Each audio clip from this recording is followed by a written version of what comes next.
जरूरी सूचना है आप सभी स्टूडेंट्स के लिए, स्टडी फॉर सिविल सर्विसेज का Android app Google play store में आ चुका है, उसको प्लीज तुरंत इंस्टॉल कर लीजिए। और अगर आप स्टडी फॉर सिविल सर्विसेज के सिर्फ ऐप से कोई भी कोर्स, कोई भी पीडीएफ परचेस करते हैं तो उसमें अप्लाई कूपन, अगर आप ज्ञान सर जो है आप उसमें अप्लाई करते हैं, ये कूपन कोड है, तो उसमें 20% फीस तुरंत माफ हो जाएगी, मतलब 20% डिस्काउंट तुरंत उसमें लग जाएगा। ज्ञान सर लिखना है, नॉर्मली ज्ञान सर स्मॉल लेटर में है सब कुछ, कोई स्पेस नहीं, कोई कॉलम नहीं, सिर्फ ज्ञान सर, GYANSIR। इस तरह से अगर कूपन कोड लगाते हैं आप ऐप में बाई करने से पहले, जो अप्लाई कूपन वाले में आता है, तो 20% का डिस्काउंट तुरंत मिलेगा। वीडियो देखिए। हेलो दोस्तों, स्वागत है आपका स्टडी फॉर सिविल सर्विस के यूट्यूब प्लेटफॉर्म पर फिर से। और अगले ही महीने उत्तराखंड पीसीएस का एग्ज़ाम है प्री 14 जुलाई को। होपफुली आप लोगों की पढ़ाई इस संबंध में ठीक ठाक चल रही होगी। और एक फैक्ट जिससे आप भली भांति परिचित होंगे इस बार, और वो ये कि इस बार उत्तराखंड के 50 क्वेश्चन 150 में से आने वाले हैं। तो इस वजह से ये एक खास किस्म का एग्ज़ाम बन जाता है कि आपको स्टेट बेस्ड नॉलेज होनी चाहिए। तो आपको पता ही होगा उत्तराखंड एक हिमालयन स्टेट है, तो उत्तराखंड की ज्योग्राफी आपको पता होनी चाहिए। ठीक, ये बात आप ध्यान में रखेंगे।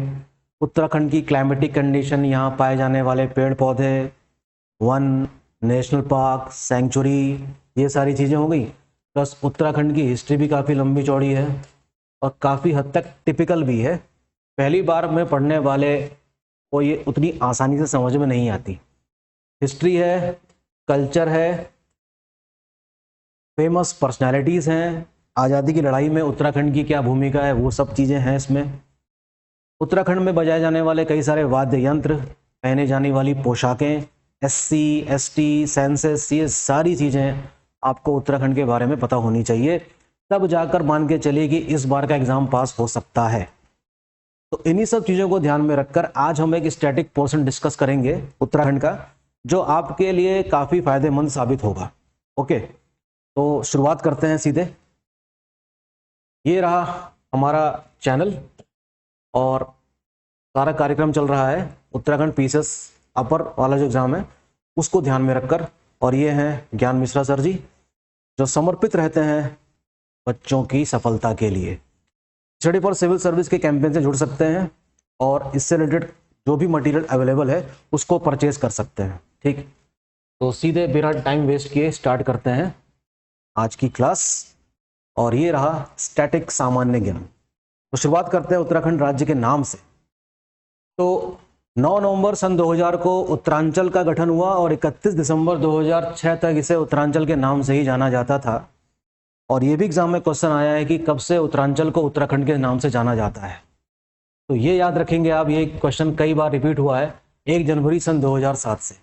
आपको ये भी बताना होगा साथ में, हो सकता है, कि इस समय उत्तराखंड का मुख्यमंत्री कौन था, प्रधानमंत्री कौन थे इस समय भारत के, राष्ट्रपति कौन थे, ये सारी चीज़ें भी आप लोग प्लीज़ ध्यान में रखिएगा। तो पहला फैक्ट तो ये रहा। राजधानी इसकी देहरादून है, सभी लोग जानते हैं गठन होने के समय, और अभी भी देहरादून ही है। लेकिन इसकी एक ग्रीष्मकालीन राजधानी भी घोषित की गई है। कब? 20 जून 2020 को। और इस राजधानी का नाम है क्या? गैरसैंण। क्या नाम है? गैरसैंण। याद रखेंगे नाम, गैरसैंण। जहाँ जहाँ पर मैं इंपॉर्टेंट लिखूँ, जहाँ पर अंडरलाइन करूँ, प्लीज़ उस पर ध्यान दीजिएगा। ठीक है, फिर बात कर रहे हैं किसकी? राजकीय भाषा की। उत्तराखंड की जो राजकीय भाषा है वो 2 हैं, एक तो हिंदी है और दूसरी कौन सी? संस्कृत। एग्जाम में क्वेश्चन ये आ सकता है कि संस्कृत को राजकीय भाषा कब घोषित किया गया। तो इस तरीके से ये फैक्ट काफ़ी इंपॉर्टेंट हो जाता है।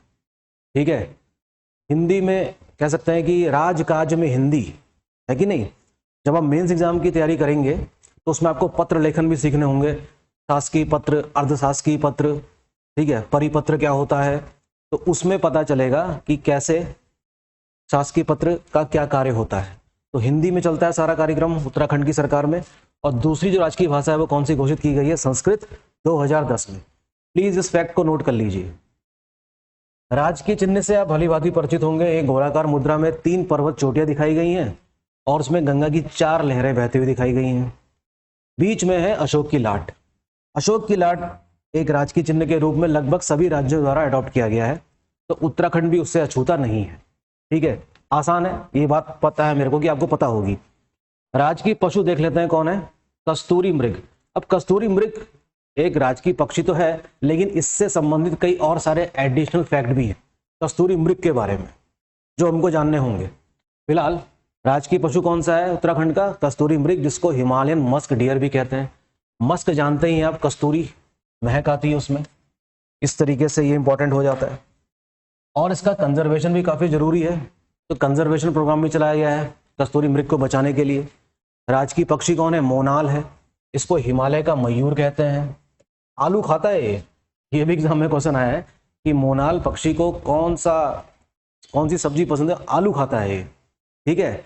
राजकीय वृक्ष जो है बुरांस है, काफ़ी मतलब इसका जो रस होता है शरबत के रूप में पिया जाता है और हार्ट के लिए काफ़ी अच्छा माना जाता है, यानी कि इसकी मेडिसिनल कुछ बेनिफिट्स भी हैं इस बुरांस के, जिसको इंग्लिश में रोडोडेंड्रन कहा गया है।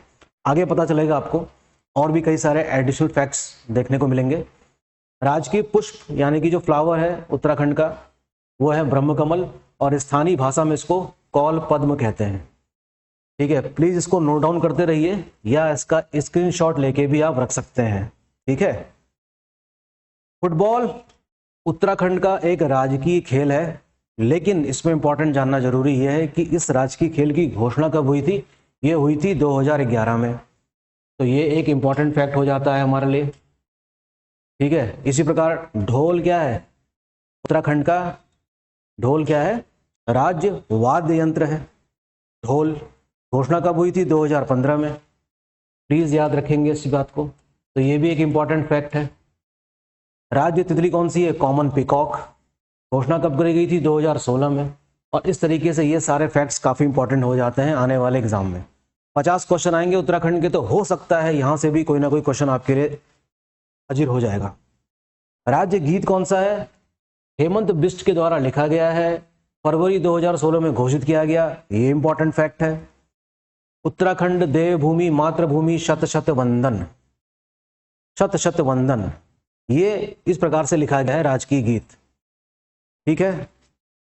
जो ब्रह्म कमल है इसका वैज्ञानिक नाम देखिए क्या है? सोसूरिया अबवेलेटा, ये क्या है इसका? बॉटनिकल नेम है।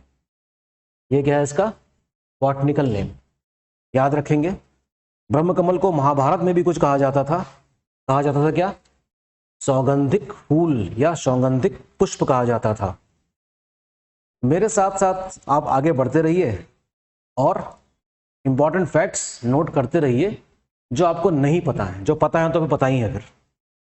अच्छा, ये भी एग्जाम में क्वेश्चन आ जाता है कि ब्रह्म कमल की कितनी प्रजातियां पाई जाती हैं? कितनी पाई जाती हैं भाई? 24 प्रजातियां पाई जाती हैं। सबसे अधिक कहाँ पाया जाता है? फूलों की घाटी में, यानी कि वैली ऑफ फ्लावर में। वैली ऑफ फ्लावर अपने आप में ही एक इम्पॉर्टेंट है ना, वैली ऑफ फ्लावर अपने आप में ही क्या है? एक इम्पॉर्टेंट टॉपिक है जिसके बारे में हमें कई चीज़ें पता होनी चाहिए।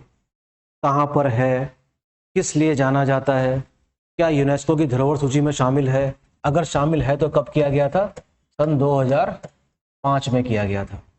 तो ये सारे फैक्ट्स ब्रह्म कमल के संबंध में एडिशनल हैं और ये भी एक इम्पॉर्टेंट फैक्ट बन जाता है। ब्रह्म कमल पुष्प के खिलने का भी समय है, एग्जाम में ये भी क्वेश्चन आया है। हाँ, जुलाई से सितंबर के बीच में ब्रह्म कमल पुष्प खिलता है। किस देवता को चढ़ाया जाता है? शिव को। ये भी आप याद रखेंगे प्लीज, ठीक है। अच्छा, अब बात करते हैं कुछ एडिशनल फैक्ट कस्तूरी मृग के बारे में। मस्क डियर के संबंध में सिर्फ इतना ही नहीं याद रखना है कि उत्तराखंड का राजकीय पशु कौन सा है। जो राजकीय पशु है उससे संबंधित भी कई सारे फैक्ट्स हैं। देखिए, कस्तूरी मृग का वैज्ञानिक नाम ये रहा, मास्कस काइसोगोस्टर। ये इंपॉर्टेंट है, ये आ सकता है। कस्तूरी मृग उत्तराखंड के अलावा भारत में और कहाँ कहाँ पाया जाता है? कश्मीर, हिमाचल प्रदेश, सिक्किम आदि राज्यों में, नेपाल में भी पाया जाता है। ये विशेष रूप से पाया जाता है फूलों की घाटी में, उत्तरकाशी में, केदारनाथ और पिथौरागढ़ में। अच्छा, जैसा कि मैंने आपको बताया कि कस्तूरी मृग जो है ये एक एंडेंजर्ड स्पीसी है और इसका कंजर्वेशन और इसका प्रोटेक्शन काफ़ी जरूरी है। तो इसके संरक्षण के लिए प्रोग्राम चलाया गया था 1972 में, चमोली से चलाया गया था। तो ये भी एक इम्पॉर्टेंट फैक्ट बन जाता है जिसको आप याद रखेंगे, हमेशा अपने जहन में रखिए इसको। अच्छा, अब बात करते हैं बुरांस की। बुरांस के संबंध में एडिशनल फैक्ट्स ये हैं कि इसका बॉटनिकल नेम ये रहा, रोडोडेंड्रन एर्बोरियम, इंपॉर्टेंट है। किस प्रकार का वृक्ष है, ये भी एग्जाम में कई बार आया है। सदाबहार पर्वतीय वन है ये। कैसा वन है? सदाबहार पर्वतीय, यानी कि एवरग्रीन माउंटेन फॉरेस्ट। जैसा कि मैंने आपको इसके बताया कि इसकी मेडिसिनल बेनिफिट्स भी हैं और ये काफ़ी इंपॉर्टेंट है हार्ट के मरीजों के लिए। ठीक है, अच्छा अब बात कर लेते हैं कुछ राजनीति की भी। देखिए, आर्टिकल 356 का इस्तेमाल करके भारत के कई राज्यों में कई बार राष्ट्रपति शासन लगा है। उत्तराखंड में भी एक बार लगा, सिर्फ एक बार लगा है अभी तक अपने 24 सालों में। ये लगा है सन 2016 में, मात्र 46 दिन का राष्ट्रपति शासन था। और जितने भी राज्यों में अब तक राष्ट्रपति शासन लगे हैं उसमें सबसे कम समय के लिए उत्तराखंड में क्या लगा है? राष्ट्रपति शासन। तो ये फैक्ट एक इंपॉर्टेंट फैक्ट बन जाता है जिसे आप याद रखेंगे। स्टडी फॉर सिविल सर्विस से रिलेटेड ये सारे नंबर्स यहाँ पर दिए गए हैं, आप लोग प्लीज कॉल करके मटेरियल से संबंधित जानकारी इकट्ठा कर सकते हैं। ठीक है, तो राष्ट्रपति शासन कब से कब तक लगा? 27 मार्च से लेकर 12 मई 2016 तक। कौन था मुख्यमंत्री इस समय? हरीश रावत थे। ठीक, तो इस तरीके से ये इंपॉर्टेंट फैक्ट बन जाता है। 2016-17 के आसपास जो भी एग्जाम चल रहे थे उत्तराखंड में, तो उन दिनों ये क्वेश्चन काफी रिपीट होता था, है ना। तो हो सकता है फिर से आ जाए। आगे बढ़ते हैं। अब हम बात करेंगे किसकी? अब हम बात करेंगे राज्य विधानमंडल की। तो कुछ बातें आप लोग सुन लीजिए पहले कि विधानमंडल क्या होता है, बाकी चीजें क्या होती हैं। विधानमंडल बनता है 3 अंगों से। एक तो हो गया आपका गवर्नर, एक हो गया आपकी विधानसभा, और एक हो गई जरूरत पड़ने पर विधान परिषद। ये ठीक पार्लियामेंट की ही तरह है। जिन राज्यों में सिर्फ विधानसभा है उसको तो हम कहते हैं एक सदनात्मक, यानी कि यूनिकैमरल। तो उत्तराखंड एग्जाम्पल किस चीज का है? यूनिकैमरल का है, अर्थात एक सदनात्मक है। जिन राज्यों में दोनों हैं, दोनों सदन है, विधानसभा भी है विधान परिषद भी है, उसको हम कहते हैं बाइकैमरल। ठीक है, बाइकैमरल। तो इसके संबंध में आपको एक आर्टिकल याद रखना होगा, आर्टिकल 169। इसको आप जरूर याद रखिएगा, यहां से भी एग्जाम में क्वेश्चन कई बार रिपीट हुआ है। यूपी पीसीएस में भी कई बार आया है ये क्वेश्चन, उत्तराखंड में भी आया है। तो आर्टिकल 169 इस संबंध में आप प्लीज याद रखेंगे कि अगर पार्लियामेंट चाहे तो इसका गठन भी कर सकती है, और जिन राज्यों में पहले से ही द्विसदनात्मक व्यवस्था है उसको भंग भी कर सकती है। फिर अगर हम उत्तराखंड की बात करें तो उत्तराखंड में व्यवस्था कैसी है? एक सदनात्मक है। कैसी है? एक सदनात्मक है, यानी कि यहां पर सिर्फ क्या है? विधानसभा है, विधान परिषद नहीं है। ठीक, ये बात आपको समझ में आ गई। तो वही बात यहां पर लिखी हुई है कि उत्तराखंड में राज्य में विधानमंडल है एक सदनात्मक, यानी कि यूनिकैमरल। अब इससे रिलेटेड कई सारे फैक्ट्स जो आपको याद रहने चाहिए वो आपके सामने ये रहे। ठीक है, वो आपके सामने ये रहे। प्रथम विधानसभा भवन कहां पे स्थापित हुआ? देहरादून में। द्वितीय विधानसभा भवन परिसर कहां पे स्थापित हुआ है? भराड़ीसैंण, जो कि गैरसैंण में है। ठीक है, तो ये भी एक इंपॉर्टेंट फैक्ट है। हाँ, वीर चंद्र सिंह गढ़वाली विधानसभा परिसर कहां बनाया गया है? भराड़ीसैंण, जो कि गैरसैंण चमोली जिले में है। एग्जाम में क्वेश्चन आ सकता है, किस नाम से है? वीर चंद्र सिंह गढ़वाली। वीर चंद्र सिंह गढ़वाली वही हैं जिनका जिक्र होता है सविनय अवज्ञा आंदोलन के दौरान। गढ़वाल राइफल्स आपको याद आ रहा होगा, वो नाम वहीं से निकल कर आया है। ठीक है, याद रखेंगे। विधानसभा का प्रथम गठन हुआ था 9 नवंबर 2000 को। ये बात भी जानने जैसी है। जैसे ही राज्य बना तो उस समय तो चुनाव हो नहीं सकते, तो उस समय अंतरिम व्यवस्था करनी पड़ती है, टेम्पररी व्यवस्था करनी पड़ती है। तो उन दिनों, जैसे कि आज की डेट में उत्तराखंड की विधानसभा में कितनी सीटें हैं? 70 सीटें हैं ना, 70 विधायक बैठते हैं ना। तो उस समय कितने बैठे थे? सिर्फ 30 थे। ये 30 कहाँ के रहे होंगे? यूपी वाले टाइम के रहे होंगे। लेकिन हमें एक बात और पता चलती है कि टोटल जब उत्तराखंड राज्य नहीं बना था तो उत्तराखंड वाले क्षेत्र से उत्तर प्रदेश की विधानसभा में और विधान परिषद में मिलकर 32 मेंबर्स हुआ करते थे। फिलहाल जो अंतरिम विधानसभा गठित हुई 9 नवंबर सन 2000 को, उसमें कितने सदस्य थे? 30 थे। ये सारे और भी कई एडिशनल फैक्ट्स हैं जो प्लीज याद रखिएगा। एग्जाम के लिए काफ़ी इंपॉर्टेंट है। कुछ सरल है, कुछ आपको पता है और कुछ चीज़ का रिवीजन चल रहा है। 15 सीटें क्या हैं? आरक्षित है, रिजर्व है, 13 एससी की और 2 एसटी की। ये एग्जाम में भी कई बार आया है कि 2 सीटें जो एसटी की हैं वो कहाँ कहाँ की हैं। ये बात आपको पता ही होगी जितना मैं समझ रहा हूँ, नानकमत्ता और चक्राता, है ना। सर्वाधिक विधानसभा सीटें, ये देखिए, ये इंपॉर्टेंट फैक्ट निकल कर आया। टोटल विधानसभा सीटें कितनी है? 70 है, लेकिन हरिद्वार में सबसे अधिक है। हरिद्वार से सबसे अधिक सीटें मिलती हैं, कितनी? 11। इसको प्लीज नोट डाउन करेंगे, याद रखेंगे। और सबसे कम विधानसभा सीटें देखिए 3 जिलों में है, बागेश्वर, रुद्रप्रयाग और चंपावत। इन सब विधानसभाओं में सिर्फ 2-2 ही विधायक चुनकर आते हैं, अर्थात 2-2 सीटें हैं। ठीक। और अभी हाल ही में चुनाव संपन्न हुए हैं, नई सरकार का गठन भी हो चुका है, तो कुछ बातें आप लोगों ने इस दौरान जब अखबार पढ़ा होगा तो कई चीजें आपको पढ़ने को मिली होंगी और उससे भी आपको काफी फायदा हुआ होगा। ठीक है। अच्छा, प्रथम विधानसभा का गठन कब हुआ? 14 फरवरी 2002 को। वह 14, अच्छा, प्रथम विधानसभा चुनाव कब हुए? अच्छा, 2 फैक्ट इसमें दिए हैं, मैं पढ़ूंगा आपके सामने इसको, कि प्रथम विधानसभा चुनाव कब हुए? 14 फरवरी 2002। वैलेंटाइन डे याद रखना, अपने आप ही याद रहेगा। ठीक है। और गठन कब हुआ था इसका? 14-15 मार्च 2002 को। नारायण दत्त तिवारी पहले निर्वाचित मुख्यमंत्री बनते हैं उत्तराखंड के, और एकमात्र ऐसे मुख्यमंत्री हैं अभी तक उत्तराखंड में जिन्होंने 5 साल पूरी सरकार चलाई। उसके बाद हम देखते हैं कि कोई भी एक मुख्यमंत्री ऐसा नहीं हुआ अभी तक जिसने 5 साल अकेले सरकार चलाई हो। वर्तमान में मुख्यमंत्री हैं पुष्कर सिंह धामी, फिलहाल सब कुछ ठीक रहा तो ये 5 साल तक आगे सरकार को ले जाएंगे। फिलहाल अभी तक का रिकॉर्ड किसका है? नारायण दत्त तिवारी का, जो 2002 से लेकर 2007 तक उत्तराखंड के मुख्यमंत्री रहे। एनडी तिवारी काफी वरिष्ठ नेता, विकास पुरुष के नाम से जाने जाते हैं। कई सारे उद्योग इन्होंने उत्तराखंड वाले क्षेत्र में स्थापित भी करवाए। यहाँ तक कि उत्तराखंड में जब एक बार मुख्यमंत्री बने उस दौरान भी इन्होंने 2005 में सिडकुल की स्थापना करवा दी थी और काफी सारे उद्योग यहाँ पर स्थापित हुए हैं और रोजगार के अवसर पैदा हुए हैं। तो उत्तराखंड हमेशा एनडी तिवारी का ऋणी रहेगा, ऐसा यहाँ के लोग आमतौर पर मानते हैं विकास के मामले में। लोकसभा सीटें देखिए कितनी है? 5 हैं। जैसा कि अभी मैंने जिक्र किया कि अभी लोकसभा चुनाव संपन्न हुए हैं, तो लोकसभा का जब नक्शा आप देखेंगे ना तब आपको पता चलेगा कि कौन सा क्षेत्र सबसे बड़ा है, कौन सा क्षेत्र सबसे छोटा है।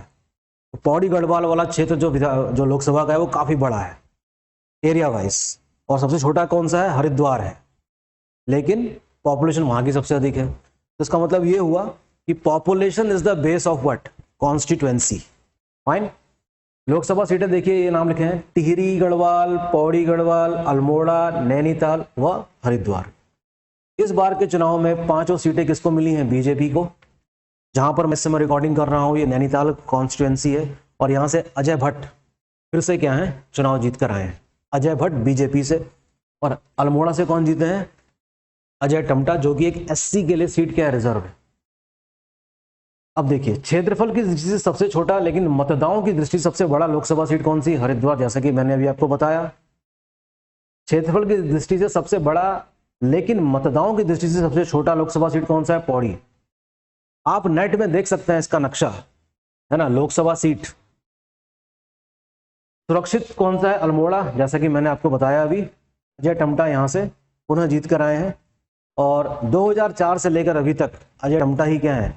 लोकसभा क्षेत्र अल्मोड़ा से विजयी हो रहे हैं, और पिछले 2 टर्म में तो इनको मंत्री पद भी मिला है। ठीक, इंपॉर्टेंट। आगे देखते हैं, राज्यसभा सीटों की संख्या कितनी है? 3 है। तो एक तरीके से देखा जाए तो पार्लियामेंट में उत्तराखंड से कितने लोग पहुंच रहे हैं? टोटल 8। 5 पहुंच रहे हैं लोकसभा से और 3 पहुंच रहे हैं राज्यसभा से। जनसंख्या कम है, इसलिए सीटों की संख्या यहां भी क्या है? जाहिर सी बात है कि कम ही होगी। लेकिन उत्तर प्रदेश में देखते हैं 80 सीटें लोकसभा में है, 80 सीटें। और इस बार तो सारा समीकरण ही बिगड़ गया बीजेपी का, क्योंकि उत्तर प्रदेश में उसको उम्मीद से बहुत कम सीटें मिली। होता है राजनीति में ऐसा। उत्तराखंड उच्च न्यायालय की स्थापना देखिए कब हुई थी? 9 नवंबर सन 2000 को देश के 20वें हाई कोर्ट के रूप में। काफ़ी इंपॉर्टेंट है। हो सके तो कमेंट बॉक्स में मुझे लिख के भेजिएगा कि उस बिल्डिंग का नाम क्या है जहां पर आज की डेट में उत्तराखंड का क्या है, हाई कोर्ट है। अगला फैक्ट देखते हैं कि कमिश्नरीज, जिसको संभागों या मंडल के नाम से जाना जाता है, 2 मंडल हैं, कुमाऊं मंडल, गढ़वाल मंडल। ये दोनों डेट आप याद रखेंगे कब कब इनका गठन हुआ। कुमाऊं मंडल पहले बन गया था 1854 में, गढ़वाल मंडल बना है आज़ादी के काफ़ी बाद 1969 में। गढ़वाल में 7 जिले हैं और कुमाऊं में कितने, 6, यानी कि टोटल 13 जिलों का हमारा राज्य है उत्तराखंड। लेकिन कुछ साल पहले यानी कि 2021 में गैरसैंण को उत्तराखंड का तीसरा मंडल बनाया गया था और उस समय मुख्यमंत्री थे त्रिवेंद्र सिंह रावत। त्रिवेंद्र सिंह रावत इस बार फिर चुनाव जीत के आए हैं, इस बार सांसद बने हैं। ठीक है, फिलहाल इसको रद्द कर दिया गया था और वर्तमान में कितने मंडल रह गए हैं अभी, कुमाऊं और गढ़वाल। ठीक है, काफ़ी इंपॉर्टेंट फैक्ट्स। अब आप बात कर लेते हैं किसकी, कुछ और डाटाज की। टोटल नंबर ऑफ विलेजेस कितने हैं 2011 के अनुसार, 16,793, जिसमें से 15,745 तो आबाद हैं और 1,048 गैर आबाद ग्राम हैं। ये देखिए काफ़ी इंपॉर्टेंट फैक्ट्स हैं। हो सकता है क्वेश्चन यहाँ से आए, जहाँ तक मुझे लगता है इस प्रकार के क्वेश्चन देखिए कैसे आते हैं। जनगणना नगर आ सकता है, इसको मैं इंपॉर्टेंट मान लेता हूँ। कितने नगरों में जनगणना चली, 116 में। ये इसमें सबसे इंपॉर्टेंट है फैक्ट कि सबसे अधिक नगरों वाला जिला कौन सा है, हरिद्वार। प्लीज इसको याद रखेंगे, सबसे अधिक नगरों वाला जिला कौन सा है, हरिद्वार। और सबसे कम कौन सा है, बागेश्वर। और देखिए यहाँ पर सिर्फ एक ही नगर है, यानी कि सबसे अधिक ग्रामीण जनसंख्या जिस जिले में रहती है वो कौन सा जिला है, बागेश्वर है। तो ये दोनों फैक्ट काफी इंपॉर्टेंट होंगे, हरिद्वार अधिक के रूप में और बागेश्वर सबसे कम के रूप में। अगला फैक्ट देखिए, वो भी बहुत इंपॉर्टेंट है। राज्य की सबसे पहली नगर पालिका परिषद कहां बनी, मसूरी में बनी। वेरी वेरी इंपॉर्टेंट, इसको भी आप महत्वपूर्ण फैक्ट्स में रखेंगे। ठीक है, इस लेक्चर को अपना एक रिवीजन मानिए, ठीक है, तब ज्यादा कनेक्ट हो सकेंगे इस लेक्चर से। वनों के प्रबंध व नियंत्रण हेतु राज्य में वन पंचायत गठन कब की गई थी, 1931। ये भी बहुत ही इंपॉर्टेंट है। फॉरेस्ट मैनेजमेंट काफी इंपॉर्टेंट टास्क है, इसका भी गठन कब किया गया, 1931 में किया गया है। अच्छा, कुमाऊं में सर्वप्रथम वन कानून कब बना। अब देखिए ये सारे फैक्ट्स इंपॉर्टेंट नहीं है क्या, बहुत इंपॉर्टेंट हैं, याद रखेंगे। 1931। राज्य सूचना आयोग का गठन कब किया गया, 5 अक्टूबर 2005 को। वेरी इंपॉर्टेंट, मैं लिख दे रहा हूं यहां पर, इंपॉर्टेंट आपको याद रखना होगा ये। राज्य सूचना आयोग का गठन कब किया गया, 3 अक्टूबर 2005 को। 100% आने वाले क्वेश्चंस में से एक है ये। हो सकता है राज्य सूचना आयोग के बारे में पूछ ले आपसे कि इस समय आयुक्त कौन है, तो इस चीज का भी आप ध्यान देंगे। राज्य मानवाधिकार आयोग का गठन कब किया गया, जुलाई 2011 में। ये देखिए, ये सारे के सारे इंपॉर्टेंट फैक्ट हैं आने वाले एग्जाम के लिए। मैं फिर से पढ़ूंगा, कुमाऊं में सर्वप्रथम वन कानून कब बना, 1931। राज्य सूचना आयोग का गठन कब किया गया, 3 अक्टूबर 2005। राज्य मानवाधिकार आयोग का प्रथम गठन कब किया गया, जुलाई 2011। बाल अधिकार संरक्षण आयोग का गठन कब किया गया, 10 मई 2011 को। आपको नहीं लगता इंपॉर्टेंट है, बहुत इंपॉर्टेंट है। राज्य अल्पसंख्यक आयोग का गठन 10 मई को ही हुआ है, लेकिन 2013 में। Very very important, important important important. पक्का इसमें से एक फैक्ट मिलने वाला है आपको इस बार के एग्जाम में। ठीक है, मैं हट जाता हूं और आप जरा इसका स्क्रीनशॉट लीजिए प्लीज। ठीक है, राज्य विधानसभा द्वारा सेवा का अधिकार कानून कब बनाया गया, 2011 में। फिर से इंपॉर्टेंट फैक्ट, देखते रहिए। सेवा का अधिकार अधिनियम के तहत जनता के अधिकारों की रक्षा सेवा अधिकार आयोग का गठन कब किया गया, 13 मार्च 2013 को। Again very important, please note down, या तो नोट डाउन कर लो या स्क्रीनशॉट ले लो। उत्तराखंड में वैट कब लागू हुआ, 2005 में। ये पुराना क्वेश्चन है लेकिन आ सकता है। वैल्यू एडेड टैक्स, पता ही होगा आपको। अब ये देखिए, यहां से भी एक क्वेश्चन बनने की संभावना हमेशा से रही है। कई सारे नाम हैं जिसके कई नाम हैं स्थलों के, प्राचीन काल में कुछ और नाम से जाना जाता था, उसका उपनाम भी है और कुछ स्थलों के भी नाम दिए गए हैं। तो ये टेबल भी भरपूर है किस चीज से, एग्जाम में आने वाले फैक्ट से लेकर। तो आइए बढ़ते हैं इसमें आगे। नाम देखो, बागनाथ, वाकीश्वर, बागीश्वर, व्याघेश्वर और नीलगिरी, ये सारे नाम है किसके, उत्तर के, वाराणसी के। ये रहा प्राचीन नाम, और आज इसको हम क्या कह रहे हैं, बागेश्वर। आज हम इसको क्या कह रहे हैं, बागेश्वर। प्लीज याद रखेंगे, शिव नगरी के रूप में जाना जाता है बागेश्वर को, और ये सारे नाम बागेश्वर से रिलेटेड है। बागनाथ, वाकीश्वर, बागीश्वर, व्याघेश्वर, नीलगिरी। उपनाम भी है इसका क्या, उत्तर का Varanasi. Very important fact, please note down, exam में क्वेश्चन आ सकता है। अब बात करते हैं प्राचीन नाम, जिसका नाम है सोर क्षेत्र। सोर, इसको छोटा कश्मीर भी कहा गया है, और यह है पिथौरागढ़। ये क्या है, पिथौरागढ़। अर्ध कैलाश का उपनाम कोई नहीं है, कैलाश पर्वत की बात हो रही है, और ये पिथौरागढ़ में है। छिपला कोट पर्वत, छिपला कोट पर्वत पिथौरागढ़ में स्थित। आदि या छोटा कैलाश, देखेंगे अर्ध कैलाश और छोटा कैलाश में फर्क है। हाँ, दोनों को अलग अलग मानना है, एक ही मत मान लेना इसको। अर्ध कैलाश का संबंध छिपला कोट पर्वत से है, पिथौरागढ़ में है। आदि या छोटा कैलाश का संबंध भी पिथौरागढ़ से ही है। और आपने देखा होगा ओम पर्वत, ओम की आकृति बन जाती है बर्फ पड़ने के साथ साथ। ठीक है, बहुत ही इंपॉर्टेंट फैक्ट, छोटा कैलाश। अच्छा, नई हल्द्वानी का कोई पुराना नाम तो नहीं है, लेकिन जो काला ढूंगी वाला क्षेत्र है हल्द्वानी से कुछ ही दूरी पर, जिम कॉर्बेट पार्क की तरफ जब जाते हैं तो ये क्षेत्र पड़ता है काला ढूंगी, नैनीताल जिले में है। ये रहा इसका नाम, नई हल्द्वानी और काला ढूंगी, याद रखेंगे ना। झील नगरी, सरोवर नगरी तो सभी का सही हो जाएगा, ये नैनीताल है ही। अच्छा, अब बात करते हैं एक और प्राचीन नाम की। प्राचीन क्या, ये मॉडर्न नेम ही है, रैमजे नगर। रैमजे जो कि यहाँ के कमिश्नर थे, जिनको यहाँ के लोग राम जी कहकर पुकारते थे, उसकी पहचान किससे करी गई है, रामनगर से। रामनगर यहाँ से 51 किलोमीटर की दूरी पर है, और वहीं से शुरू हो जाता है क्या, जिम कॉर्बेट पार्क। ठीक है, और जिस समय मैं रिकॉर्डिंग कर रहा हूं, आज नीम करोली बाबा का जो मंदिर है कैंची धाम, उसका स्थापना दिवस है। तो आप सभी सुनने वालों को नीम करोली बाबा के जो कैंची धाम है उसकी स्थापना वर्ष की काफ़ी बधाइयाँ। मजमा लगा हुआ है भक्तों का देश विदेश से, और स्थिति बहुत ही खतरनाक है, मतलब किस मामले में, यातायात की। ठीक है, खूब जाम लगा हुआ है शहर में, यहाँ से लेकर समझ लीजिए कैंची धाम जो कि भवाली के पास है। चलिए अगला नाम देखते हैं, कुमाऊं का द्वार किसको कहते हैं। कुमाऊं का द्वार काठगोदाम और हल्द्वानी दोनों को ही कहा जाता है। कुमाऊं का द्वार किसको कहा जाता है, काठगोदाम और हल्द्वानी दोनों को ही। कुमाऊं और गढ़वाल की अगर हम बात करें तो गढ़वाल में तो दो इंपॉर्टेंट सिटी हैं, हरिद्वार है, देहरादून है।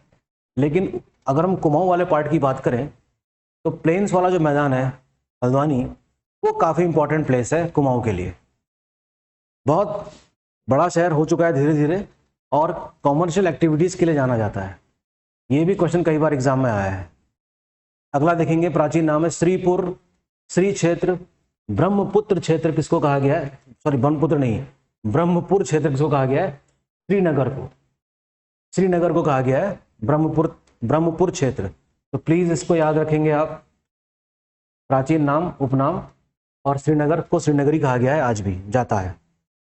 मोरगिरी, मयूर नगर, मयूर ध्वज का कोई उपनाम तो नहीं है, लेकिन आज इसकी पहचान किससे हो रही है, मोर ध्वज पौड़ी से। कॉर्बेट का प्रवेश द्वार कहा जाता है ढिकाला को, ढिकाला। हिमालय का टिफिन टॉप, गोमुख का तपोवन क्षेत्र, उत्तरकाशी। टिफिन टॉप वैसे नैनीताल में भी है, लेकिन हिमालय का टिप इन टॉप किसको कहा जाता है, गोमुख का तपोवन क्षेत्र, जो कि कहाँ है, उत्तरकाशी में है। प्लीज याद रखेंगे। संस्कृत नगरी का नाम दिया गया है हरिद्वार और ऋषिकेश को। संस्कृत नगरी नाम किसको दिया गया है? हरिद्वार और ऋषिकेश दोनों को। पर्यटकों की नगरी कहा गया है रानीखेत को। और पहाड़ों की रानी किसको कहा गया है? मसूरी को। पता ही होगा आपको। पर्यटकों की नगरी कौन है? रानीखेत, जो कि कहां पर है? अल्मोड़ा जिले में है। ठीक, वेरी इंपॉर्टेंट। अब देखिए, एक प्राचीन नाम है बलना। ये इसको मैं इंपॉर्टेंट मानता हूं। बलना क्या है? बलना, याद रखेंगे ना नाम, बलना। इसका उपनाम है भारत का स्विट्जरलैंड। इंपॉर्टेंट कर दे रहा हूं मैं। बलना क्या है? भारत का स्विट्जरलैंड है। और भारत का स्विट्जरलैंड कौन सा है? कौसानी, जो कि बागेश्वर जिले में। उत्तराखंड का मिनी स्विट्जरलैंड भी है क्या? चोपटा, जो कि कहाँ है? रुद्रप्रयाग में है। ये तीनों फैक्ट याद रखेंगे, अलग अलग हैं, एक जैसे नहीं है। देखिए थोड़ा थोड़ा फर्क है इसमें। भारत का स्विट्जरलैंड कौसानी, उत्तराखंड का मिनी स्विट्जरलैंड चोपता, किस जिले में है? रुद्रप्रयाग। उत्तर का गया, गया ठाकुर द्वार आप जानते ही हैं कहाँ है? बिहार में है। उत्तर का गया किसको कहा गया है? कोटी प्रयाग, रुद्रप्रयाग में है। बहुत इंपॉर्टेंट फैक्ट, प्लीज आने वाले एग्जाम के लिए ये तीन बातें तो जरूर याद रखेंगे। ये वाली, अगर आपको उपनाम और सारे पर्यटक स्थल के नाम जानने हैं तो कौसानी, चोपता और कोटी प्रयाग, जिसको कोटी प्रयाग को क्या कहा गया है? उत्तर का गया। आगे बढ़िए। गंगा का मायका किसको कहा जाता है? गंगा का मायका कहा जाता है मुखवा, मुखवा को। और ये कहाँ है? उत्तरकाशी में। गंगा यमुना का दोनों का मायका कहाँ है? उत्तरकाशी जिले में ही हो गया। चलिए ठीक बात है, दोनों बहनें हैं, है कि नहीं है? पुनाड़, रुद्रावत प्राचीन नाम, उपनाम कोई नहीं है। रुद्रप्रयाग को कहा गया है प्राचीन काल में पुनाड़ या रुद्रावत। क्या कहा गया है? पुनाड़ या रुद्रावत। ऊषा मठ, जिसका कोई उपनाम नहीं है, लेकिन पहचान किससे की जा रही है वर्तमान में? ऊखी मठ। ऊखी मठ कहाँ है? रुद्रप्रयाग में है। मान के चलिए कि यहां से क्वेश्चन 100% आने वाला है, एक उपनाम नाम से, प्राचीन नाम से। लौह नगरी, लोहा घाट। लोहा घाट कहाँ है? चंपावत में है, याद होगा आपको। बागेश्वर को गोल्डन वैली कहा गया है जी। क्या कहा गया है? बागेश्वर को गोल्डन वैली। केदारखंड, प्राचीन काल में कहते थे पूरे गढ़वाल क्षेत्र को क्या कहा जाता था? केदारखंड, पुराणों में। पूर्वांचल व मानसखंड किसको कहा गया है? कुमाऊं को। ये बात तो आप शुरुआत में हिस्ट्री पढ़ते हैं ना, तभी पता चल जाती है। ठीक है। हिमालय की द्वारिका, मंदिरों की नगरी, मीठी मूलियों का क्षेत्र द्वाराहाट। Very important. द्वाराहाट किस जिले में है? मंदिरों का नगर है, अल्मोड़ा जिले में है। मीठी मूलियों का भी क्षेत्र है और हिमालय की द्वारिका के नाम से जाना जाता है। ठीक, द्वाराहाट। काफी मंदिर मिलेंगे आपको यहाँ पर। अगला फैक्ट देखिए, गोविशाण प्राचीन नाम वेनसांग के द्वारा दिया गया काशीपुर के लिए। उपनाम पता है क्या है? Manchester of hills. Wow, what important fact. Manchester of hills किसको कहा गया है? गोविशाण अर्थात काशीपुर को, जो कि उधम सिंह नगर में है। Very important. बख्शी व गोरखमत्ता, इसे कहा जाता है कुमाऊं का अन्न भंडार। Very important fact. भाई जिसने भी ये फैक्ट्स खोजे हैं, क्यूरेटर ने, उसने बहुत ही शानदार फैक्ट इकट्ठे किए हैं। बख्शी व गोरखमत्ता, कुमाऊं का अन्न भंडार। ठीक है। मत्ता से याद रखेंगे नानक मत्ता। अन्न भंडार इसलिए, जब आप जाएंगे कि ये नानक मत्ता जाने का भी अवसर मिले तो रास्ते में कई बड़े बड़े वेयर हाउसेज है जहां पर बहुत बड़ी मात्रा में अनाज रखा जाता है, इसीलिए उसको क्या कहा जाता है? अन्न भंडार। ठीक है, नानक मत्ता। खगमरा कोट, राजनगर, आलमनगर। हा, ये तो मुझे याद दिला रहा है किसकी? अल्मोड़ा की। क्या नाम है? खगमरा कोट, राजनगर और आलमनगर। बाल मिठाई का घर और ताम्रनगरी, इन सबको कहा जाता है अल्मोड़ा आज की डेट में। बहुत इंपॉर्टेंट नाम है ये। पृथ्वीपुर व शिवभूमि प्राचीन नाम है। अच्छा, देहरादून का प्राचीन नाम देखो भाई, पृथ्वीपुर, वेरी इंपॉर्टेंट। शिवभूमि भी किसको कहा गया है? देहरादून को। सैनिक नगर, ये क्या है? उपनाम है। वन संस्थान व लीची नगर देहरादून। जिस तरीके से मुजफ्फरपुर की लीचियां मशहूर हैं, उसी तरीके से रामनगर की भी लीचियां काफी मशहूर हैं। कभी खाने का मौका मिले तो जरूर खाइए, ठीक है।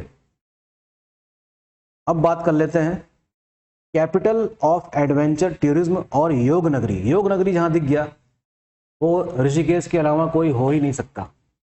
लेकिन कैपिटल ऑफ एडवेंचर टूरिज्म आपको याद रखना होगा। Capital of adventure tourism, adventure से मतलब यहां पर तेजी से जो नदी बहती है ना, उसमें राफ्टिंग कराई जाती है, उसके लिए जाना जाता है। इसीलिए एडवेंचर टूरिज्म के लिए रूप में ये स्थापित किया गया है, ठीक है। रॉक क्लाइंबिंग है और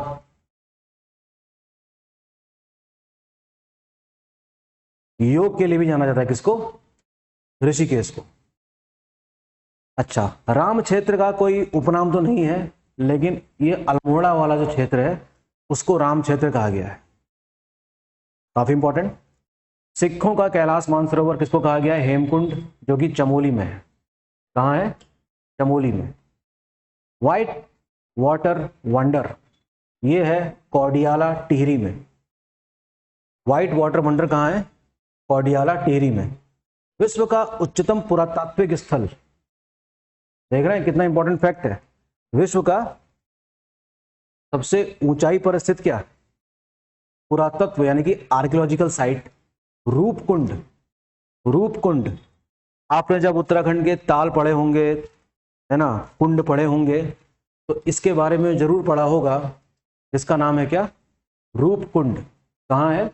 चमोली में। सबसे ऊंचाई पर स्थित क्या है? पुरातात्विक स्थल है। फूलों का बुग्याल, गरसों बुग्याल जोशीमठ के निकट चमोली में है। फूलों का बुग्याल, बुग्याल आप जानते ही हैं कि एक खास ऊंचाई पर क्या है? घास के मैदान है। दूध का कटोरा उपनाम है किसका? दूधा टोली। दूधा टोली सीरीज के बारे में मैंने अपने किसी लेक्चर में बताया था, जिसको क्या कहा जाता है?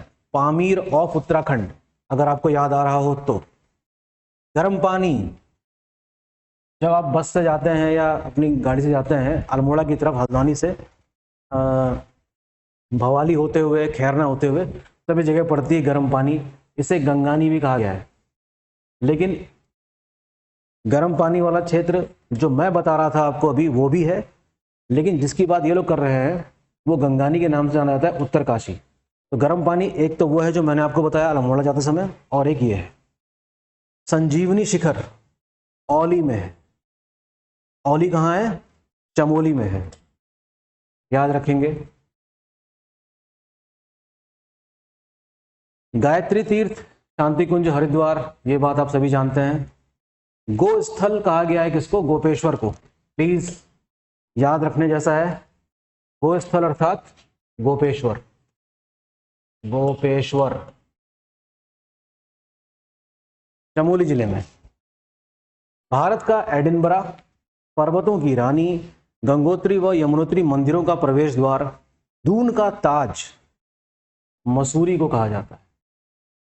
मसूरी को, ठीक, प्लीज याद रखेंगे। अब बात करते हैं कुछ और एडवेंचर्स की उत्तराखंड में। फिल्म और आकाशवाणी के संबंध में चर्चा कर लेते हैं। काफी इंपॉर्टेंट है, एक क्वेश्चन बनने की संभावना यहां से भी हो सकती है। आइए देखते हैं कि इसमें क्या क्या चीजें लिखी हुई। थोड़ा सा इसको बड़ा करते हैं।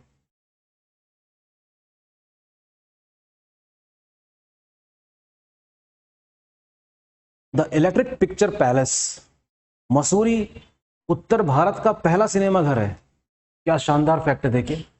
उत्तर भारत का पहला सिनेमा घर the electric picture palace Mussoorie में है, जो 1914 में शुरू हुआ और 1990 में बंद भी हो गया था। वेरी इंपॉर्टेंट फैक्ट, बात पूरे भारत की हो रही है, उत्तर भारत की। The electric picture palace is in Mussoorie. बहुत इंपॉर्टेंट फैक्ट है भाई, मसूरी में है। उत्तराखंड सरकार द्वारा राज्य फिल्म नीति 2015 में लागू की गई। Very important. इनफैक्ट इसमें जितनी भी बातें लिखी हुई है ना, ये सारी इंपॉर्टेंट है। फिल्म पॉलिसी की घोषणा कब करी गई, सीधे खट्ट से ही क्वेश्चन आ जाएगा। 2015 में। राज्य की लोक भाषा में फिल्मों का निर्माण कब से शुरू हुआ, 1983 में। 1983 में प्रदर्शित और पारेश्वर गौड़ द्वारा निर्मित, देखिए डायरेक्टर का नाम भी याद रखेंगे, पारेश्वर गौड़। राज्य की पहली फिल्म कौन सी थी, जगवाल। Very important. और ये गढ़वाली भाषा की मूवी है जगवाल, ठीक है। किसके द्वारा, पारेश्वर गौड़ के द्वारा इसका डायरेक्शन किया गया था। कुमाऊनी भाषा की पहली पिक्चर कौन सी थी, मेघा आ। मेघा आ। सबसे सफल फिल्म कौन सी है, घर जमै। घर जमाई समझते हैं ना, वो सफल फिल्म है। राज्य की सबसे सफल संगीत निर्देशक कौन है, नरेंद्र सिंह नेगी। नरेंद्र सिंह नेगी। कलाश्री अवार्ड प्राप्त गायिका उर्मी नेगी हैं, उर्मी नेगी। राज्य की प्रथम वीडियो फिल्म समलौण है। सारे फैक्ट्स काफी इंपॉर्टेंट हैं, प्लीज जरा ध्यान देंगे। राज्य का पहला म्यूजिक वीडियो एल्बम झुम्पा है। झुम्पा लाहिरी का नाम याद आ गया मेरे को नॉवलिस्ट हैं झुम्पा लाहिरी, लेकिन उससे इसका संबंध कोई नहीं है। ये वीडियो एल्बम का नाम है राज्य का पहला म्यूजिक वीडियो एल्बम, जिसका नाम क्या है, झुम्पा। राज्य में फिल्मों को प्रोत्साहित करने हेतु फिल्म विकास परिषद, वेरी इंपॉर्टेंट फैक्ट, कब गठित किया गया, 2016 में। कब गठित किया गया, फिल्म विकास परिषद 2016 में। यानी कि फिल्म डेवलपमेंट काउंसिल कब बनी, 2016 में। 2 आकाशवाणी केंद्र हैं उत्तराखंड में, एक तो है अल्मोड़ा में और एक कहाँ है, पौड़ी में। अल्मोड़ा और पौड़ी। आकाशवाणी रिले केंद्र कहाँ है, 3 जगह, गोपेश्वर, उत्तरकाशी और पिथौरागढ़। गोपेश्वर, उत्तरकाशी और पिथौरागढ़ में क्या है, आकाशवाणी रिले केंद्र हैं, 3 जगह हैं। मेरे ख्याल से याद रहेगा आपको। अब बात कर लेते हैं कल्याणकारी योजनाओं की। यहां से भी एक क्वेश्चन मान के चलिए आता ही है। उत्तराखंड में SC ST के मेधावी छात्र छात्राओं की शिक्षा हेतु कौन सा विद्यालय संचालित किया जा रहा है, एकलव्य आवासीय विद्यालय। मैं चाहूंगा आप ये पता लगाएं कि एकलव्य जो आवासीय यानी कि रेजिडेंशियल स्कूल है, ये कब स्थापित हुआ। एकलव्य आवासीय विद्यालय कब स्टैब्लिश हुआ, वेरी इंपॉर्टेंट। राज्य में SC ST को विकास कार्यों हेतु आसान शर्तों पर ऋण किस विभाग द्वारा दिए जाते हैं। SC ST के विकास कार्यों हेतु आसान शर्तों पर ऋण किस विभागों में दिए जाते हैं। मैं आगे से हट रहा हूं और आप इसका नाम देखिए और इसका स्क्रीनशॉट ले लीजिए। उत्तराखंड बहुउद्देशीय वित्त एवं विकास निगम के द्वारा, वेरी इंपॉर्टेंट। ये सारे इंपॉर्टेंट फैक्ट्स हैं, प्लीज एक बार पढ़ के जरूर जाइएगा, एक आध बार रिवीजन और करिएगा इसका, ठीक है। अनुसूचित जाति व जनजाति के निर्धन परिवारों की पुत्रियों के विवाह हेतु राज्य सरकार द्वारा कितने रुपए का अनुदान दिया जा रहा है, 50,000 रुपए का। अनुसूचित जाति और जनजाति के निर्धन परिवारों की पुत्रियों के विवाह हेतु कितने का दिया जा रहा है अनुदान, 50,000 का। कौन सी योजना राज्य में पारंपरिक शिल्प से जुड़े अनुसूचित जाति व जनजाति हेतु संचालित है, शिल्प ग्राम योजना। शिल्पकार, शिल्प ग्राम योजना का संबंध किससे है, पारंपरिक शिल्प से जुड़े अनुसूचित जाति व जनजाति लोगों के लिए, वेरी इंपॉर्टेंट। आगे बढ़ते हैं। राज्य में अल्पसंख्यक यानी कि माइनॉरिटीज के कल्याण हेतु अल्पसंख्यक कल्याण मंत्रालय व अल्पसंख्यक कल्याण निधि का गठन कब किया गया। बहुत इंपॉर्टेंट फैक्ट, फिर से याद रखेंगे, कुछ भी आ सकता है एग्जाम में, तो ये भी याद रखना कि अल्पसंख्यक के कल्याण हेतु अल्पसंख्यक कल्याण मंत्रालय यानी कि minorities welfare ministry and minorities welfare fund का गठन कब किया गया? 2012 में। 18 से 35 वर्ष की गरीब अल्पसंख्यक महिलाओं को स्वरोजगार हेतु संचालित प्रशिक्षण योजना का नाम है रहबर। Very important, रहबर। ठीक है, ये एक फारसी भाषा का शब्द लग रहा है, अगर मैं गलत हूं तो बता देना कि फारसी भाषा का है या नहीं। अगला फैक्ट देखेंगे, गरीब अल्पसंख्यक को रोजगार व उच्च शिक्षा देने हेतु 2012-13 में कौन सी योजना शुरू करी गई थी? आपने सुना ना ढंग से कि गरीब अल्पसंख्यकों को स्वरोजगार व उच्च शिक्षा हेतु 2012-13 में कौन सी योजना संचालित की गई है? मौलाना आज़ाद एजुकेशन फाइनेंस फाउंडेशन योजना। Very important. ठीक है, प्लीज। राज्य में अल्पसंख्यक हेतु दिसंबर 2015 में कौन सी योजना शुरू की गई? मुख्यमंत्री हुनर योजना। अल्पसंख्यक से मतलब आप एक विशिष्ट कम्युनिटी के बारे में बात कर रहे हैं। अगला देखेंगे, गर्भवती महिलाओं को निःशुल्क उपचार उपलब्ध कराने से संबंधित योजना का नाम क्या है? वंदे मातरम योजना। देखिए, मैं चाहूंगा कि इसमें ईयर नहीं लिखे हुए हैं, हो सके तो आप लोग ईयर का पता लगाइए कि ये योजनाएं कब कब शुरू की गई हैं। वंदे मातरम योजना संबंध किस चीज से है? गर्भवती महिलाओं को निःशुल्क उपचार उपलब्ध कराने से संबंधित योजना। महिलाओं में स्वयं सहायता समूह यानी कि SHO सेल्फ हेल्प ग्रुप जो होते हैं के माध्यम से सामाजिक, आर्थिक व सांस्कृतिक विस्तार हेतु 2002 में कौन सी योजना शुरू करी गई? 2002 की है स्वशक्ति योजना। स्वशक्ति योजना याद रखेंगे। उत्तराखंड की मातृशक्ति को सशक्त पहचान देने हेतु उत्तराखंड महिला समेकित विकास योजना के अंतर्गत कौन सी योजना संचालित है? आदि भोग योजना। प्लीज नोट डाउन, आदि भोग योजना। पंडित दीनदयाल उपाध्याय मातृ पिता तीर्थ योजना जिसकी शुरुआत 25 सितंबर 2014 से करी गई और इस योजना को क्या कहा जा रहा है तब से? मेरे बुजुर्ग मेरे तीर्थ नाम से चल रही है। ये है 2017-18 से, मेरे बुजुर्ग मेरे तीर्थ। ऐसे ही केंद्र सरकार की भी कई सारी योजनाएं हैं भाई, इतनी सारी योजनाएं हैं कि पढ़ते पढ़ते सर में दर्द हो जाता है कभी कभी तो। अगला देखेंगे, नंदा गौरा योजना। Very important. इससे पहले जब कई सारे एग्जाम हुए हैं लोक सेवा आयोग के द्वारा करवाए गए, ये सारे क्वेश्चंस आए हुए हैं। ठीक है, BPL बच्चों को जन्म से लेकर विवाह तक 7 किस्तों में 51,000 रुपये दिए जाएंगे। 7 किस्तों में 51,000 रुपये देंगे। ठीक है, नंदा गौरा योजना के अंतर्गत। बालिकाओं हेतु साइकिल योजना कब शुरू करी गई? 4 अप्रैल 2013 को। काफी पुरानी योजनाओं का उल्लेख है इसमें। मुख्यमंत्री महिला उद्यमिता प्रोत्साहन योजना की शुरुआत कब करी गई? 15 अगस्त 2019। ठीक है, सारे फैक्ट्स इंपॉर्टेंट हैं, याद रखिए। जैसे 11 से 18 वर्ष की किशोरियों में जीवन कौशल निर्माण हेतु कौन सी परियोजना संचालित है? मोनाल परियोजना। Very important. राज्य सरकार द्वारा महिला सशक्तिकरण वर्ष कब मनाया जाता है? कब मनाया गया?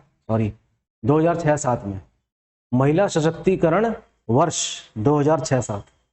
राज्य में आपातकालीन चिकित्सा सेवा योजना 108, हाँ ये काफी इंपॉर्टेंट है। कब शुरू करी गई है? ये शुरू करी गई है 2008 में। Very important. 108 में फोन करिए। डोली सेवा कब शुरू करी गई? 17 अप्रैल 2012 को। पुलिस सहायता हेतु 100 नंबर की जगह अब 112 नंबर सेवा कब शुरू करी गई?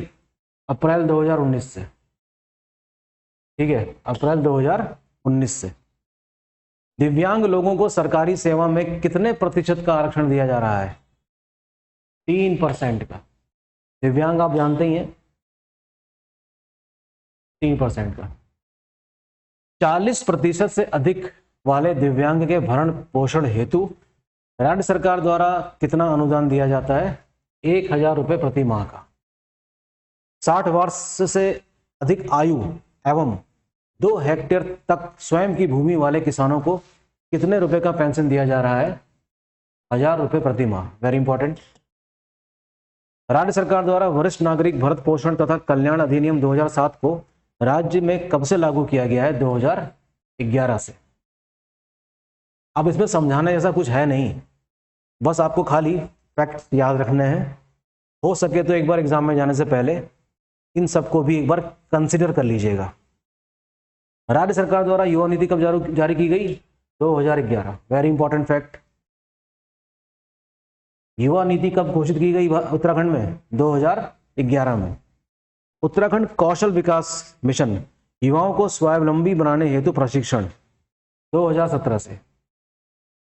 राज्य में राष्ट्रीय खाद्य सुरक्षा कानून कब लागू किया गया? 1 अक्टूबर 2015, यानी कि फूड सिक्योरिटी लॉ कब किया गया? 1 अक्टूबर 2015 से। राज्य में प्रधानमंत्री आवास योजना ग्रामीण, शहरी नहीं, ग्रामीण, कब शुरू की गई? 1 अप्रैल 2016 से। राज्य में स्वच्छ भारत मिशन की शुरुआत कब करी गई? 2 अक्टूबर 2014। ये बात तो खैर आपको पता ही होगी कि इसकी शुरुआत कितने जोर शोर से की गई थी। अब शिक्षा से संबंधित कुछ इंपॉर्टेंट फैक्ट्स हैं, इन्हें भी हमें क्या करना होगा? याद रखना होगा। तो आइए देखते हैं शिक्षा से संबंधित क्या फैक्ट्स हैं। फैक्ट्स ही फैक्ट्स हैं, आपको याद रखने होंगे। थोड़ा सा बोझिल भरा काम लगता है इसको याद रखना, लेकिन एग्जाम पास करने के लिए हमें सारे काम करने होंगे। तो उत्तराखंड में 14,271 राजकीय विद्यालय हैं, यानी कि गवर्नमेंट स्कूल है। 30 सितंबर 2020 के अनुसार राज्य में 1404 राजकीय इंटर कॉलेज, 335 सहायता प्राप्त इंटर कॉलेज, 917 राजकीय हाई स्कूल, 65 सहायता प्राप्त हाई स्कूल तथा 995 असहायता प्राप्त माध्यमिक विद्यालय। इस प्रकार 3716 माध्यमिक विद्यालय संचालित हैं। है ना इंपॉर्टेंट फैक्ट्स। वर्तमान में उत्तराखंड में 190 मॉडल स्कूल संचालित हैं। 31 दिसंबर 2019 के अनुसार राज्य में कुल 125 राजकीय महाविद्यालय हैं और 12 राजकीय विश्वविद्यालय हैं, यानी कि यूनिवर्सिटीज। वर्तमान में 71 राजकीय पॉलिटेक्निक, 1 सहायता प्राप्त पॉलिटेक्निक तथा 58 निजी क्षेत्र के पॉलिटेक्निक संस्थान संचालित हो रहे हैं। राज्य में 9 फार्मेसी संस्थान सरकारी क्षेत्र में एवं 50 संस्थान निजी क्षेत्र में संचालित हो रहे हैं। काफी ज्यादा फैक्ट्स हैं, आगे बढ़ते हैं, याद रखना ही होगा आपको। अब देखिए संस्थाओं के नाम और ये कहां पर हैं। यहां से भी एक क्वेश्चन मान के चलिए आता ही है, इसको मैं आपके सामने पढ़ने जा रहा हूं। ये देखो SCERT है, जैसे NCERT है ना, वैसे ही SCERT है, राज्य शैक्षिक अनुसंधान एवं प्रशिक्षण परिषद। अगर NCERT पढ़ूंगा मैं तो क्या पढ़ूंगा? राष्ट्रीय शैक्षिक अनुसंधान एवं प्रशिक्षण परिषद। मुख्यालय है इसका नरेंद्र नगर टिहरी में है। राज्य शैक्षिक प्रबंधन एवं प्रशिक्षण संस्थान, जिसको CMAT कहा गया है, ये कहाँ है? देहरादून में। ठीक है, ये क्वेश्चन एग्जाम में आते हैं भाई। आप पुराने पेपर, प्रीवियस पेपर आप उठाकर देखिए, जरूर आपको ये सारे फैक्ट्स उन क्वेश्चंस में देखने को मिलेंगे। उत्तराखंड माध्यमिक शिक्षा परिषद कहाँ है? देहरादून में। उत्तराखंड विद्यालयी शिक्षा परिषद कहाँ है? देखिए फर्क है दोनों में, माध्यमिक शिक्षा परिषद, विद्यालयी शिक्षा परिषद, ये है रामनगर में और ये है देहरादून में, तो ध्यान देंगे इस बात का। ठीक है। उच्च शिक्षा निदेशालय यानी कि हायर एजुकेशन डायरेक्टोरेट कहाँ है? हल्द्वानी में है। प्राविधिक शिक्षा निदेशालय श्रीनगर पौड़ी में। उत्तराखंड प्राविधिक शिक्षा और परीक्षा परिषद रुड़की में।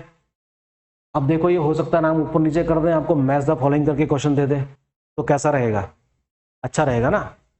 हाँ, तो आपको ये फैक्ट्स याद रखने होंगे। ठीक, प्राविधिक शिक्षा निदेशालय कहाँ है? श्रीनगर में।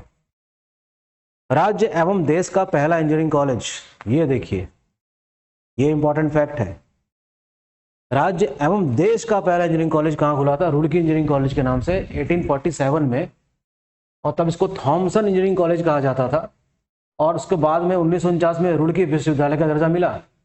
और ये डेट याद रखने जैसी है, 31 सितंबर सन 2001 को रुड़की इंजीनियरिंग कॉलेज को आईआईटी का दर्जा मिला है। वेरी इंपॉर्टेंट, बहुत इंपॉर्टेंट है। Please study for civil service से जुड़िए, इनके कैंपेन से जुड़िए। कई सारे फ्री इनिशिएटिव्स हैं, टेलीग्राम चैनल ज्वाइन कर सकते हैं। और कुछ इसमें कैसे हैं, हाई यील्डिंग प्रोग्राम, जो कि आपके एग्जाम में क्वेश्चन जो आते हैं सीधे सीधे उससे रिलेटेड, ठीक है। तो ये काफ़ी इंपॉर्टेंट फैक्ट मिला हमको। राज्य का पहला महिला इंजीनियरिंग कॉलेज सुद्धोवाला देहरादून में है। राज्य एवं देश का पहला कृषि विश्वविद्यालय, इसे कौन नहीं जानता, पंतनगर यूनिवर्सिटी, वेरी इंपॉर्टेंट। पहला महिला इंजीनियरिंग कॉलेज सुद्धोवाला देहरादून में, राज्य का पहला, इसलिए इंपॉर्टेंट है ये, दोनों इंपॉर्टेंट हैं, ठीक है। पंतनगर यूनिवर्सिटी कहते हैं इसको। गुरुकुल कांगड़ी विद्यालय की स्थापना 1902 में हुई थी, यह तो हमने हिस्ट्री के दौरान भी पढ़ा ही था। राज्य का पहला डीम्ड विश्वविद्यालय गुरुकुल कांगड़ी विश्वविद्यालय स्थापित कब हुआ था, 1962 में। राज्य व निजी क्षेत्र का प्रथम मेडिकल कॉलेज, मेडिकल विश्वविद्यालय Himalayan institute of medical sciences Dehradun में है। राज्य का क्या है, प्रथम मेडिकल विश्वविद्यालय कहाँ है, Himalayan institute of medical sciences Dehradun, very important. एक क्वेश्चन पक्का मान के चलो इस वाले पेज से। राज्य का प्रथम केंद्रीय विश्वविद्यालय, ये देखो, ये क्वेश्चन भी बहुत बार रिपीट हुआ है भाइयों। हेमवंती नंदन बहुगुणा कहाँ है, गढ़वाल विश्वविद्यालय। 15 जून 2009 को इसे केंद्रीय विश्वविद्यालय यानी कि सेंट्रल यूनिवर्सिटी का दर्जा मिला। और ये फैक्ट काफी इंपॉर्टेंट है, याद रखेंगे इसको हमेशा।